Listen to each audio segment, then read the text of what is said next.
¿Qué tal amigos y amigas, amantes del terror? Buenas tardes a todos y a todas. Estamos aquí en el Horror Fest Santa Cruz de Tenerife 2020. En este caso transmitiendo desde Las Palmas de Gran Canaria, ya que no podemos establecer una conexión presencial. Vamos a establecer esta conexión virtual para de alguna forma sentirnos lo más cerca posible. Tal y como estaba programado, vamos a llevar a cabo una recapitulación o un análisis de lo que fue la figura de H.P. Lovecraft, de este escritor que tanto amamos y que tanto adoramos los adeptos al terror, y un análisis más o menos pormenorizado en una media horita de conferencia de lo que fue su obra y de lo que fue su legado, básicamente su influencia en la cultura popular en el siglo XX. Por mi parte voy a establecer un pequeño marco referencial y analizar un poquito el contexto en el cual surge la literatura lovecraftiana y cómo evoluciona hasta sus textos más importantes, hasta sus obras maestras, y posteriormente daré paso a mi compañero Eduard Riker, quien analizará un poco más profundamente la influencia de Lovecraft tanto en la literatura que surgió a mediados de los 70, más o menos en el siglo XX, y también en otras ramas de la cultura popular desde ese momento hasta nuestros días.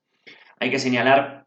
que la figura de Lovecraft emerge como el principal referente del género de terror en el siglo XX. Es un punto catalizador, es un punto bisagra, es un momento de transición muy importante que se da en la evolución de este género, porque termina siendo donde confluyen todas las corrientes anteriores y posteriores a él. Es decir, es el punto de encuentro en el cual van a converger muchísimos de los abanicos temáticos que hasta entonces habían jalonado el género y que iban a surgir a partir de las implementaciones estéticas y a partir de la revolución también estilística que él planteó durante su carrera, especialmente en los años finales. Para esto vamos a, como digo, establecer un pequeño marco referencial de cómo había surgido el género de terror, de cómo esta temática del horror logró de alguna forma inocularse en la narrativa y hacerse masiva. Para ello tenemos que remontarnos hasta el siglo XVIII, hasta mediados del siglo XVIII, más o menos en el año 1765. Como recordamos, el siglo XVIII es el siglo de la ilustración, de las ideas, de la racionalidad. Empieza a suprimirse todo tipo de superchería sobrenatural, todo tipo de superstición o creencia medieval, y la diosa razón es la que impone sus normas a todos los artistas, a todos los comunicadores y pensadores que había por esa época. Surge entonces lo que hoy conocemos como el movimiento gótico o la escuela gótica. Es una especie de movimiento contracultural que lo que se propone es imponer unas normas de experiencia estética por sobre la racionalización de todos los conceptos, que era lo que imperaba en aquel momento. Sin profundizar demasiado, diremos que surgen novelas como El Castillo de Otranto, como El Manuscrito Encontrado en Zaragoza, Melmoth el Errabundo, El Monje y otras tantas que de alguna forma crean una escuela y crean una ola expansiva de lo que es este lenguaje y este sentimiento gótico, ¿no? Un amor por las ruinas, por lo medieval, un amor por la época antigua en la cual predominaban todavía las supersticiones. El surgimiento del gótico, hay que aclararlo, viene de la mano de un movimiento estético muy importante y que hará escuela en el siglo XIX, que es el romanticismo. El modelo gótico impone los temas y el modelo romántico impone las formas. Ahí se genera la primigenia escuela del horror literario, que como todos sabemos son novelas que leídas hoy en día evidentemente no dan terror, porque es un terror muy acartonado y muy artificial, pero que como todo hay que contextualizarlo y tener en cuenta el impacto que pudo producir en los lectores de la época. Esa escuela de terror gótico fructifica a lo largo de unos 50 años, más o menos hasta los principios de los años 20 del siglo XIX, que es cuando se produce una jornada muy particular en el verano de 1816 en un lugar llamado Villa Diodati. Insisto, sin profundizar demasiado, diremos que en esa reunión se juntaron varios escritores punta de la época, como Lord Byron, Percy Shelley, estaba su mujer Mary Shelley, Polidori, estaba Matthew G. Lewis, que era un autor importante también de la época del gótico, y en esa reunión, muy mítica y muy comentada, surge las dos principales figuras iconográficas de lo que es el horror del siglo XIX. Hablamos del vampiro aristocrático creado por Polidori en ese relato largo llamado El vampiro, y el monstruo de Frankenstein o el moderno Prometeo, la novela que una jovencísima Mary Shelley con 19 años empezó a escribir esa noche. Aquí no solamente surgen estos dos iconos absolutos de lo que es el terror, sino que esta jovencita Mary Shelley introduce un concepto importantísimo en la narrativa de terror, que es el principio cientificista. Algo que, aunque está casi 100 años alejado de Lovecraft, va a plantear una semilla importante en lo que fue la revolución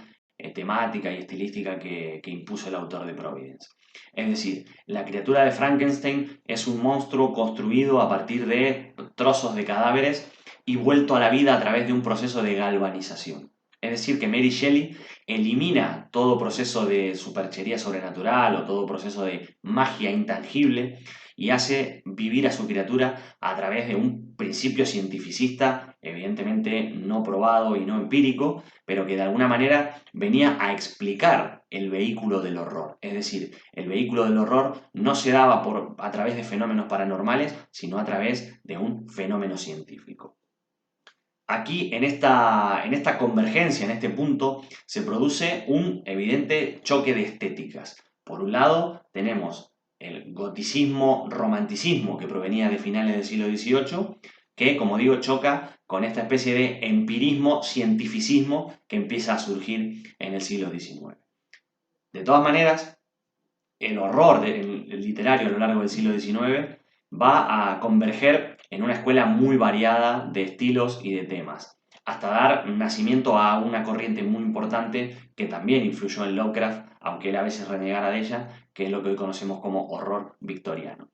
Es entonces cuando surgen una serie de escritores que a lo mejor no se dedicaron exclusivamente al terror, pero fueron grandísimos narradores y puntualmente incursionaron en el género. Hablamos de autores como Maupassant, como Dickens, como Henry James, como Robert Louis Stevenson, y cuyas obras evidentemente marcaron un legado y marcaron una herencia importante. Pero, por supuesto que entre todos los autores surgidos en el siglo XIX está el más importante para entender la influencia en Lovecraft, que fue Edgar Allan Poe. Poe planteó a su manera también una revolución del género de terror, sobre todo porque empezó a incursionar en la vertiente macabra de la mente humana, ¿no? Es decir, Poe lo que hizo fue eliminar mucha de la iconografía propia del horror victoriano, del horror clásico, como podían ser vampiros, hombres lobos, brujas y aparecidos, y empezó a hablarnos del horror que está en nuestra propia psique, ¿vale? El horror que está en nuestras propias inquietudes como seres humanos. Este tema, esta vertiente del horror, fue un concepto que maravilló, fascinó a un jovencito Lovecraft, quien allá por finales de 1900 estaba absolutamente abstraído y absolutamente embelesado con la narrativa de Edgar Allan Poe, hasta el punto de que sus primeros relatos, sus primeras obras de narrativa terminan siendo casi imitaciones descaradas, tanto del estilo como de la temática de Poe. Ahí podemos hablar de relatos como El alquimista, como La tumba, las obras primerizas de H.P. Lovecraft, en las cuales vemos evidentemente la sombra de Edgar Allan Poe. A partir de ahí, el género evoluciona hasta llegar a una serie de autores que a nosotros nos interesa hoy analizar especialmente, porque son los que marcan una transición entre lo que fue este horror romántico barra macabro que también practicó Edgar Allan Poe y el puente en el cual se iba a subir Lovecraft para revolucionar el género a posteriori. Son una serie de autores que de alguna forma volvieron a implementar este principio pionero que había puesto en práctica Mary Shelley con Frankenstein. Hablamos de Robert W. Chambers, que de repente se inventa un volumen maldito, El Rey de Amarillo, de lo cual Lovecraft después extraerá material para su famoso Necronomicon. Hablamos de Ambrose Bierce, que se inventa la ficticia ciudad de Carcosa, que también tendrá una influencia muy importante en la narrativa posterior. Surgen otros como M.R. James, como William Hope Hodgson, aparece la figura importantísima de Lord Dunsany, que marcará también una influencia decisiva en Lovecraft, sobre todo en el desarrollo de sus relatos de corte onírico, en los cuales el autor de Providence también creó escuela. Ahí tenemos relatos importantísimos como Polaris, La búsqueda de Iranon, Al otro lado de la barrera del sueño, y el paradigma de todos estos que es su magistral novela La búsqueda en sueños de la ignota Kadat. Ahí también Lovecraft se supo hacer fuerte en la influencia de Lord Dunsany para establecer unos principios muy marcados, una estética muy ampulosa, muy adjetivada en estos relatos de corte onírico, que a lo mejor no son los más conocidos, pero que generan una rama muy importante dentro del estudio de su narrativa. Estos autores que acabo de mencionar, Machen, también surge Blackwood, también surge lo que dije, Chambers, Peirce, Hodgson, terminan formando un grupo que podemos denominar la transición, ¿vale? Son los que surgen entre la muerte de Poe en 1849 y las primeras publicaciones de Lovecraft en revistas pulp hacia principios de los años 20. Los muy fanáticos de Lovecraft solemos sostener la teoría de que Lovecraft es el inventor del cuento materialista de terror, es decir, de esa historia de terror la cual no está sustentada por ningún principio sobrenatural. No es una definición del todo exacta. Los que terminaron plantando esta semilla y generando este cuento materialista de terror fueron estos autores pertenecientes a la transición. Lo que H.P. Lovecraft hizo a posteriori fue perfeccionar el modelo, redefinirlo, otorgarle unas características propias y elevarlo a su máxima expresión a través de su tan trabajada y depurada estética. En todo caso, es importante señalar que Lovecraft fue absorbiendo los elementos más interesantes de todos estos autores. Como digo, de Chambers tomó esta idea del volumen maldito, de Arthur Machen en su novela El gran dios Pan, todo este principio cientificista que viene a sustentar los mejores relatos de Lovecraft, los pertenecientes a su última etapa. A partir de ahí es cuando él empieza a darse cuenta de cuáles son los principios que pueden dar salida a una nueva escuela del terror. De todas formas, el momento clave se produce hacia finales de 1925. Hasta entonces, Lovecraft había publicado una serie de relatos en Wave Tales y en otras revistas de corte pulp y tenía una serie de trabajos muy marcados hacia lo macabro por un lado y hacia lo onírico por otro. No eran trabajos de imitación, pero sí eran obras que correspondían a la alargada sombra de todas estas influencias que hemos estado señalando. La verdadera revolución, la verdadera reinvención del género de terror tendría lugar por esa época, cuando a Lovecraft, en noviembre de 1925, una revista le encarga la redacción de un compendio, de un texto de no ficción, de un ensayo, en el cual pudiera ser una cronología o una recapitulación completa de lo que había sido el género de terror hasta esa época. Más o menos lo que hemos estado haciendo nosotros en este ratito de conferencia. Entonces Lovecraft inicia una serie de lecturas, de relecturas, una indagación profunda de todo lo que se había hecho en el género y elabora este ensayo que, como digo, es uno de los libros fundamentales para conocer la evolución de este género, un libro magistral llamado El horror sobrenatural en la literatura. Con este trabajo, con este compendio, Lovecraft no solamente nos lega uno de los principales trabajos de no ficción referentes al género de terror, sino que le sirve a él mismo como parámetro, como vistazo general de todo lo que se había hecho y fundamentalmente de todo lo que no se había hecho en el género de terror. Si uno analiza un poco su correspondencia y los escritos de no ficción de la época, fácilmente puede darse cuenta de que H.P. Lovecraft, por estos años, los años en los que trabajaba en este ensayo, vivió como un momento de iluminación, un momento de epifanía, en el cual comprendió cuáles podían ser las bases estéticas para crear una nueva escuela de terror. Y posteriormente, una vez que trabajó en el ensayo, dio por cerrada su etapa macabra y su etapa onírica y comenzó sus textos mayores, lo que hoy conocemos como sus obras maestras, lo que todos denominamos los mitos de Cthulhu. Una serie de relatos, en algunos casos son 13, en otros 14, esto depende de quién sea el analista que se ponga a escudriñar en el legado. Como digo, son unas historias que vienen a jalonar la mejor parte de la narrativa lovecraftiana, la más revolucionaria, la que más ha dado que hablar y la que creo más ha influenciado en la cultura popular en el siglo XX. Aquí nace el género que Lovecraft terminó de redefinir. Hablamos de el horror cósmico, el miedo a los espacios siderales, ese espanto que muchísimo tiempo atrás ya había preocupado al filósofo francés Pascal. Lovecraft establece unas bases estéticas para estos relatos, empieza con un relato magistral del año 1921 llamado La ciudad sin nombre, un relato en el cual un protagonista, un investigador, descubre una ciudad antediluviana enterrada bajo las arenas del desierto, en una ciudad sin nombre, la ciudad de las columnas, y ahí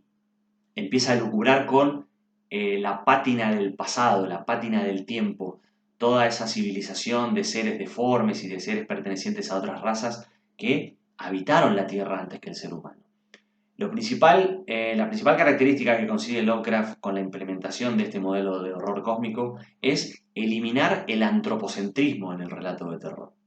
Es decir, quitarle todo protagonismo al ser humano. Todo protagonismo conceptual. Evidentemente, sus relatos están protagonizados por seres humanos, pero estos seres humanos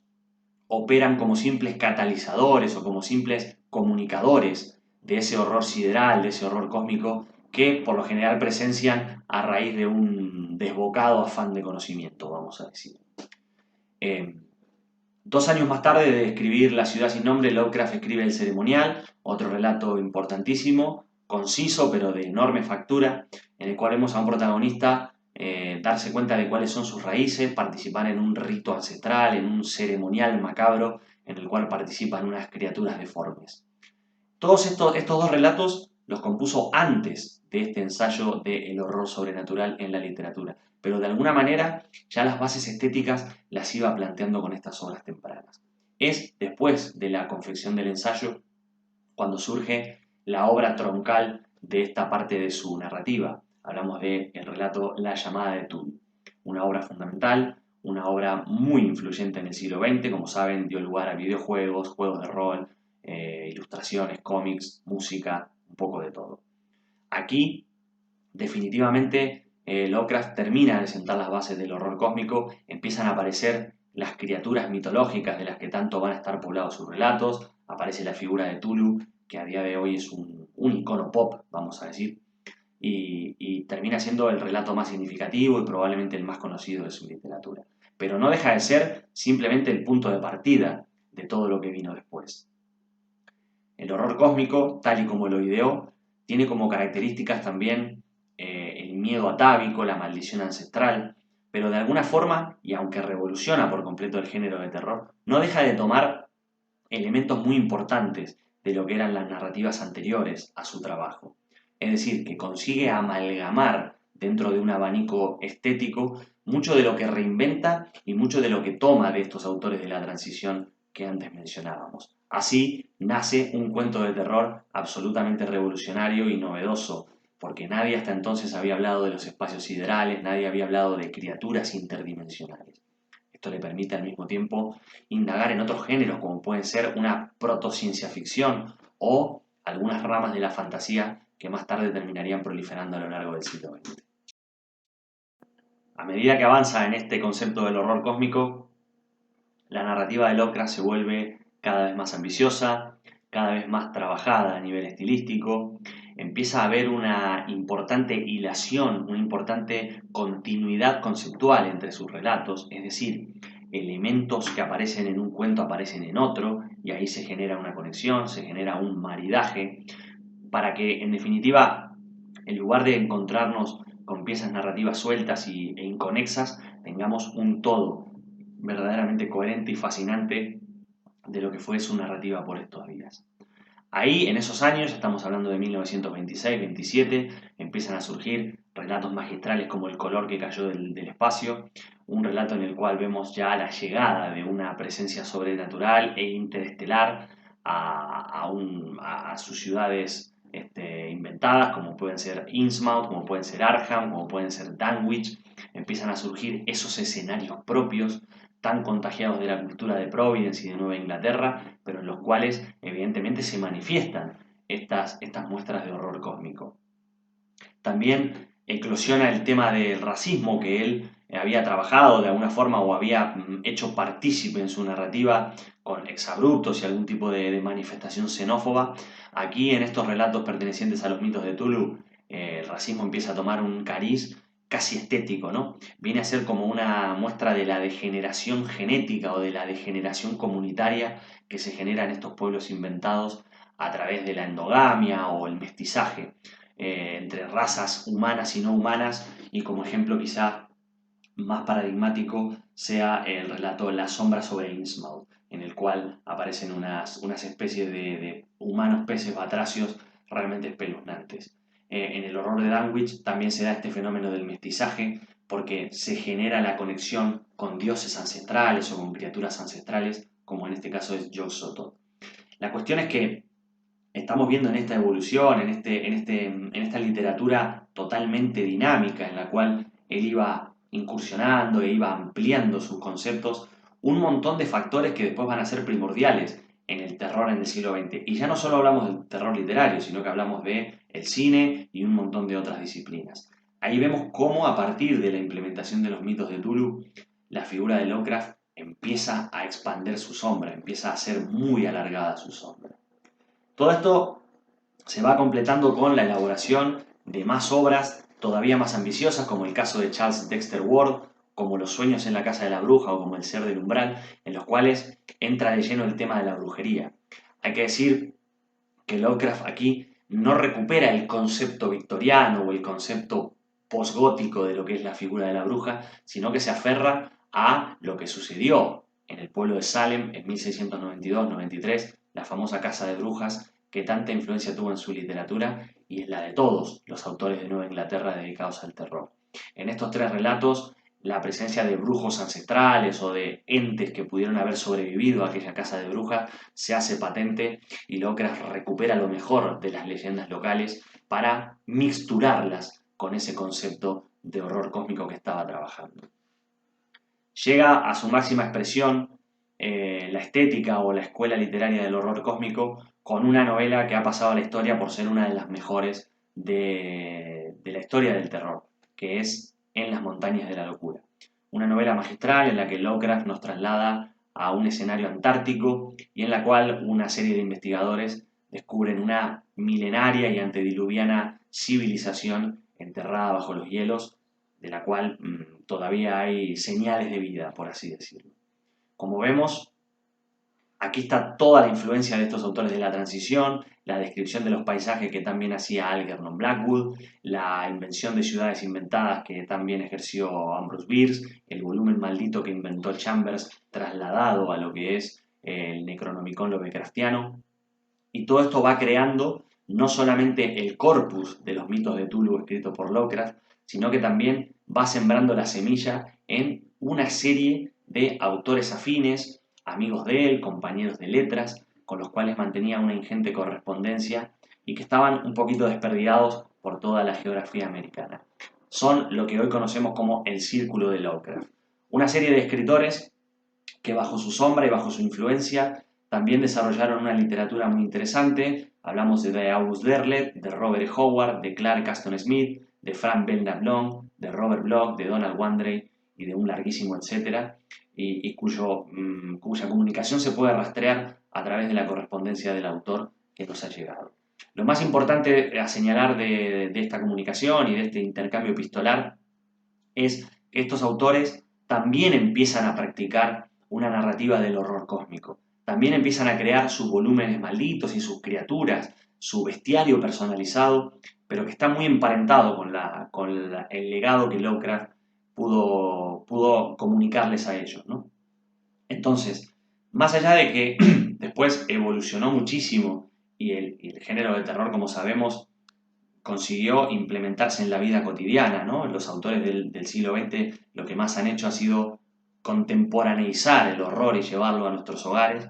El primer foco de influencia